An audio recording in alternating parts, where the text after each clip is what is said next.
राधे राधे दोस्तों, जय श्री कृष्णा। आप सभी का स्वागत है हमारे YouTube चैनल पर। दोस्तों, आज हम सुनेंगे बसौड़ा शीतला अष्टमी की व्रत कथा। एक बार शीतला माता ने सोचा कि चलो आज देखूं कि धरती पर मेरी पूजा कौन कौन करता है, कौन मुझे मानता है। यही सोचकर शीतला माता धरती पर राजस्थान के डुंगरी गांव में आई और देखा कि इस गांव में मेरा मंदिर नहीं है और ना ही मेरी पूजा होती है। माता शीतला गांव की गलियों में घूम रही थी, तभी एक मकान के ऊपर से किसी ने चावल का उबला पानी नीचे फेंका।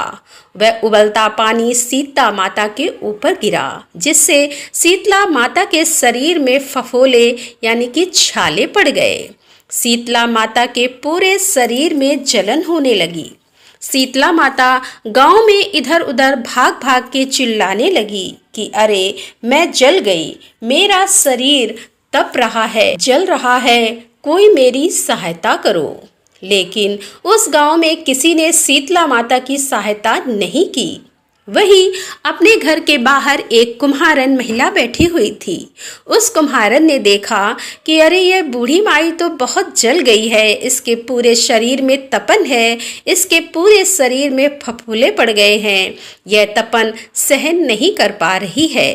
तब उस कुम्हारन ने कहा कि हे माँ, तू यहाँ आकर बैठ जाओ, मैं तेरे शरीर के ऊपर ठंडा पानी डालती हूँ। तब कुम्हारन ने उस बूढ़ी माई पर खूब ठंडा पानी डाला और बोली कि हे माँ, मेरे घर में रात की बनी हुई रबड़ी रखी है, थोड़ा दही भी है, तू दही रबड़ी खा ले। जब बूढ़ी बाई ने ठंडी ज्वार के आटे की राबड़ी और दही खाया तो उसके शरीर को ठंडक मिली। तब उस कुम्हारन ने कहा कि आ माँ बैठ जा, तेरे सिर के बाल बहुत बिखरे हैं, ला मैं तेरी चोटी गूंथ देती हूँ।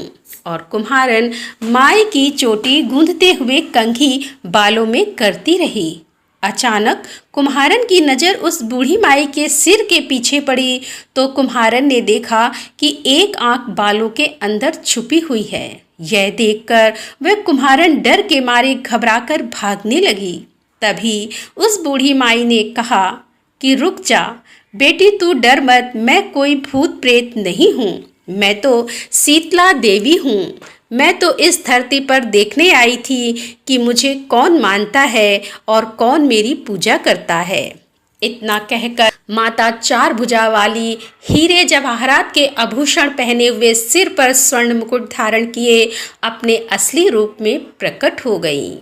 माता के दर्शन कर कुम्हारन सोचने लगी कि अब मैं गरीब इन माता को कहाँ पर बिठाऊं। तब माता बोली कि हे बेटी, तुम किस सोच में पड़ गई हो। तब उस कुम्हारन ने हाथ जोड़कर आंखों में आंसू बहते हुए कहा कि हे माँ, मेरे घर में तो चारों तरफ दरिद्रता बिखरी हुई है, मैं आपको कहाँ बिठाऊं। मेरे घर में ना तो चौकी है और ना ही बैठने का आसन ही है।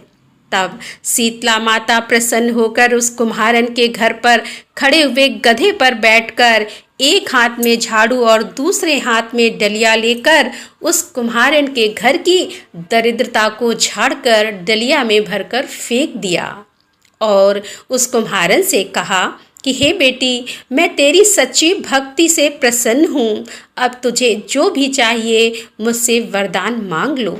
तब कुम्हारन ने हाथ जोड़कर कहा कि हे माता, मेरी इच्छा है कि अब आप इसी डुंगरी गांव में स्थापित होकर यहीं निवास करें और जिस प्रकार आपने मेरे घर की दरिद्रता को अपनी झाड़ू से साफ कर दिया है, ऐसे ही आपको जो भी भक्त होली के बाद की सप्तमी को भक्ति भाव से पूजा करे, अष्टमी के दिन आपको ठंडा जल, दही व बासी ठंडा भोजन चढ़ाए, उसके घर की दरिद्रता को दूर करना एवं आपकी पूजा करने वाली महिला का अखंड सुहाग रखना, उसकी गोद हमेशा भरी रखना। साथ ही जो पुरुष शीतला अष्टमी को नाई के यहाँ बाल ना कटवाए, धोबी को कपड़े धुलने ना दे और पुरुष भी आप पर ठंडा जल चढ़ाकर, नारियल फूल चढ़ाकर परिवार सहित ठंडा बासी भोजन करे, उसके काम धंधे व्यापार में कभी दरिद्रता ना आए।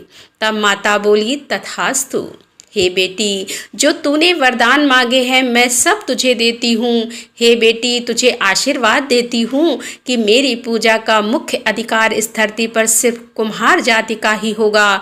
तभी उस दिन से डुंगरी गांव में शीतला माता स्थापित हो गई और उस गांव का नाम हो गया सील की डुंगरी। सील की डुंगरी भारत का एकमात्र मुख्य मंदिर है। शीतला सप्तमी के दिन यहाँ बहुत विशाल मेला लगता है। तो बोलो शीतला माता की जय। तो दोस्तों, ये शीतला माता की कथा आपको कैसी लगी? यदि ये कथा पसंद आई हो तो वीडियो को लाइक कर दें, दोस्तों के साथ शेयर करें और हमारे चैनल पर यदि आप पहली बार आ रहे हैं तो हमारे चैनल को सब्सक्राइब कर लें। तो दोस्तों, मिलते हैं अगले वीडियो के साथ। तब तक के लिए राधे राधे, जय श्री कृष्णा, हर हर महादेव, जय भोलेनाथ की।